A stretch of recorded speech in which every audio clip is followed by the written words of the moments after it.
Hello everyone, this is KR and recently I happened to attend interview in JP Morgan, Hyderabad, and there are three technical rounds and one HR round, right? So three technical rounds are really good, and it's more of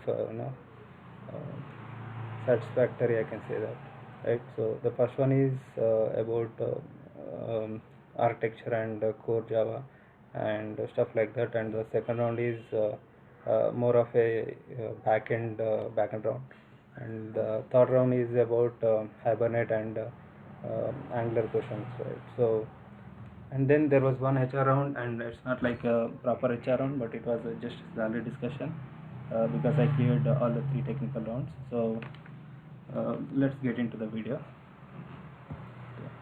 And yeah, so the role is for full stack developer, and the tech stack include Java, Hibernate, Angular, and HTML, CSS. So I faced like one or two questions on HTML, CSS, but more on Angular and Java side, right? So the first question is about my past experiences, right?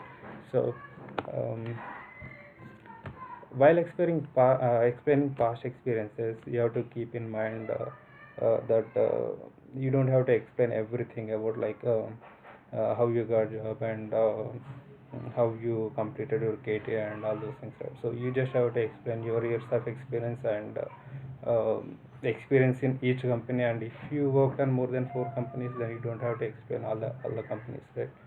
So you have to explain at least last two companies experiences, and then one or two applications you worked on which are really challenging and uh, I mean good and big projects, right? And make sure you have good knowledge on those applications, otherwise you will land in a big pickle then if you ask any like follow-up questions. So and then once that is done, he asked about high level architecture of my last project, and uh, which was a very big application actually, but our application was part of a big application. It's like a module, so I have to walk him through the whole picture so that he can understand where my role and our application fits in that big picture, right? So and he wants to understand who are the end users, like internal or external users, so we'll be using our application, and then what are the technologies we used in that application, right? So and then he asked about high level architecture of the application, so I have to explain how many REST APIs we have and how many client applications we have. So I have to draw on paper to make him understand all these things, right? So and then he went into a bit deeper into architecture of my application, and basically what I see is he wants to understand whether I have knowledge on my previous project or not, so which tells a lot about my capabilities, right? So whether I can see big picture or not, something like that, right? So first he asked about a couple of things. So we used Kafka topics there, so he asked there are other message queues also, right? So why you used Kafka? So I have to explain him what are the advantages of Kafka and what are the disadvantages of traditional message queues. And he asked about multi-threading, and because we used multi-threading and we went to multi-threading questions, otherwise he wouldn't have asked those questions, right? So and then because there was multi-threading thing, he asked about synchronization and inter-thread communication related things. So we used blocking queue to synchronize multiple threads and uh, share data between threads, right? So I explained him on paper. So if you want more information, you can uh, learn more about blocking queue on Google. So it is a very good thing in Java, blocking queue, right? So try to learn that. And now once that architecture thing is completed, and he jumped on to Java. So we use Java 8. So he asked what are the latest features in Java 8. So there are like 10 to 15 features I can think of, but during the interview and I understood, I mean I remember only 4 5, so I explained these features, and like functional interfaces, lambda expressions, and Java Stream API, default and starting methods in interfaces, and some improvements in existing API collections and currency, as a concurrency and time APIs also. But at that time I didn't remember those things. But he was okay. Once I started listing these things, and he stopped him in the middle and asked a few questions about functional interface and streams. So once I started telling about Java Streams feature, he stopped me there and he gave me a small challenge or a small task where I can whether I can answer him or not. So he asked me, there are like 100 employees in array list, and he wants to see all the salaries into a different list. So he wants to, we can use actually for loop to iterate, and we can add all those salaries of that employee to a separate list, but he don't want to use I don't want to do that way. So he wanted me to use only streams. So he wanted to have a one line solution. So actually I wrote a program for that. It's like 10 to 15 lines, so I can't put it in a video. So he created a post in a different website, so my blog, so you can visit that to know the answer. So I put it in the video description below, so you can click and you can see all the big questions answers there, right? So and the other question is, he asked me the follow-up question, like whether I can use a filter, or what can I use in that stream, Java streams, to achieve the above question, right?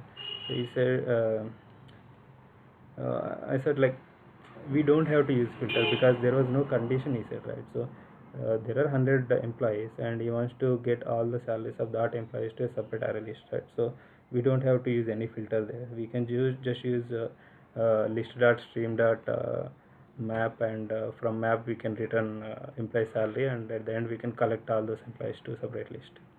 So here we don't have to use any filters. And then once I answered those questions, and he went into REST services, and he asked me whether I used or not. So I said yes. And then he asked me very silly questions, like he asked me to write an endpoint of REST URL, how it looks. So I wrote this API/v1/employee. And then another funny question is, what is v1 in the above URL? Sorry, there was a typo here. So I explained him properly, because this is a silly question, and whenever you are answering the silly questions, you have to sound more confident, right? So with confident, I explained that is the API number, API version number. So whenever application changes in the background, like drastically changes, many features are added, and we might want to move to next level, right? So next, we don't want to keep previous version, so we upgrade version to v2, and keeping the old URL as it is, because if legacy clients are using our application, our REST API, then they will continue using that application, that endpoint. And if a new applications are onboarding, then we can ask them to use the new URL. Right? So slowly, once everyone is onboarded to v2, we can decommission v1 REST API, right? So version 1. So I explained him that, and he was satisfied. And then he asked me about what are all the headers I used in REST API, right? So I told only these 4, and there are also other, right? So I only explained this 4. And he asked me another question, like how can I send data to previous endpoint which I wrote here, API v1 employee, right? So how can I use and that endpoint, and how many ways I can post that data. So there are multiple ways where we can pass path parameters or query parameters, or we can use post API to post data in body section if data is big, or JSON, right? So and then he asked me, like what are the difference between path parameters and URL parameters. And so now I started to see why he asked that silly question. He is slowly building everything upon what I'm saying. So first I said this URL, and then he asked about what is the v1, and then he asked about headers, and then query parameters. So simply is building interview based on whatever I'm answering. So you can see difference, and these two questions answer in questions for interview.in, and you can find that link in below description, video description. Okay. And then he asked me about what is the flow, how can I write a API, like how many layers we defined, right? I explained him one is controller, and the second level is service layer, where we can write actual business logic, and there is SOR layer. SOR layer is it is for communicating with the database. Mostly repositories and DB stuff will be there in that layer, but in service layer our business logic will be there. So he asked me another question where I can throw business exceptions, something like, for example, will not onboard people who are aged more than 50, like, so who are like has age more than 50, we do not allow, right? So that is a business case, for example, right? So in that case, if user onboard, right, user who is having 55 years wanted to onboard to our applications, what we can say, we can throw a business exception, right? So he asked me where I can throw that exception. So definitely wherever business logic is there, we can throw that exception, right? So it's in service layer. Definitely from service layer itself we can throw business exceptions. So once that is done, he went into ORM frameworks. He asked me a few questions about Hibernate annotations and JP annotations. So these are now pretty basic questions for every ORM framework. So that's why I didn't try to answer here, because uh, these questions are unique and primary. That's a very basic question. So the main difference is unique key allows null values, and primary key doesn't allow any null, right? And per table there will be only one primary key, but per table there can be as many as unique keys. So these are the differences, and the other main difference is primary key can create cluster index, and a unique key creates non-cluster index. So this is like common questions, right? And the other common things are one to many, many to one, and this many to many relationships. So every person who is interviewing, right, on this Hibernate or ORM framework, definitely they will ask these questions. You have to expect. So that's why you have to prepare these questions at least before going to interview. And he asked me about transactions, like what is a transaction and how can we implement transactions in Spring Boot project. Something like he asked about what is the at the rate transactional annotation and how we can use. So I explained him, and he was okay. And then he moved to next question. This is a very interesting question actually. So I never bothered to look into the Spring what default logger it will use. So whenever I use Spring project, right, so you just get the logger and I just try to print it. So but I asked what is the default logger. So basically logback is the default logger in Spring framework. So he asked me another interesting question is how can you override it? If I want to use log4j or some other framework, log framework, log library, how can I override default logback with that? So I didn't know answer, frankly. So I said I didn't know and never came across such case. He said he laughed about it, and he said okay, that's fine, it's not a big deal. And then, and like so far it was going smooth, and we are like like there are like very professional discussion happening between me and the interviewer, and he was asking questions one by one, and he's building questions on top of my answer. So I was able to follow through, and I was able to answer, and there was a proper chemistry there. So and then he wanted to ask me a few questions on Git, and these are the questions. So he asked me, what is the branching model did you use in previous project? Most of the people don't know this thing, but I was aware of this branching model because I did some work in my previous project to bring this branching model into the team. So So we used benevolent dictator model, and this there are like multiple branching models which are defined by Git developers itself. So um, I'll post a link in below video description. You can click on that to find out what are all the different branching models are there in Git. And then he asked about have you faced any merge issues like conflicts when you are merging. So actually I use a Tortoise Git, and now also I prefer Tortoise Git, right? So there is a merge tool in Tortoise Git, so with that I can merge any conflicts. So that's what I explained him. And then he asked about this cherry pick. It's like, again, most of the people don't know about all these things. So but these are the good features about Git. Most of the people will not bother to learn, go into, like, go deep into the Git features, but this is one of the very good feature in Git. Right? So this I explained this in below, like link to questions for interview data. So there you can find more info about what is cherry pick and how it will help us while merging. And he asked me about one scenario, right? So that scenario I explained in link. You can go to, you can click on that link and you can see all these unanswered questions are there, right? Now finally, in the last round, I think this is I didn't segregate all these questions round wise, but I put it all the important questions in one place, so that questions matters, right? It's not rounds. So there are a couple of questions he asked about Angular, what is Angular and what are the features of Angular and why we need to use Angular. But those are pretty much basic, so everyone will be aware of those things, right? So I just list out what are the important things here.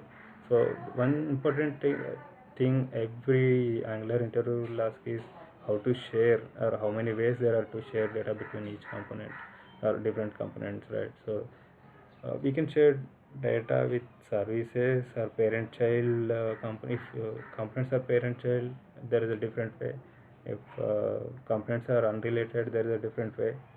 And again, if components are different and there are multiple components wants to get data from single source, then we can use observables.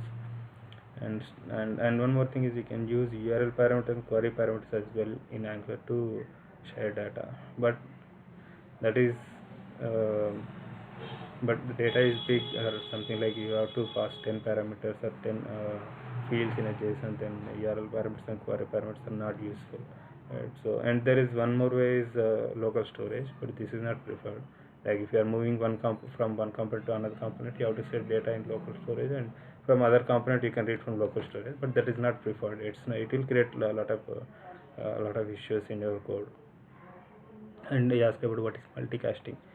Again, as I said, I kept only important questions here, right? So this is another important question. uh, this multicasting, everyone knows it, but they don't know this terminology, right?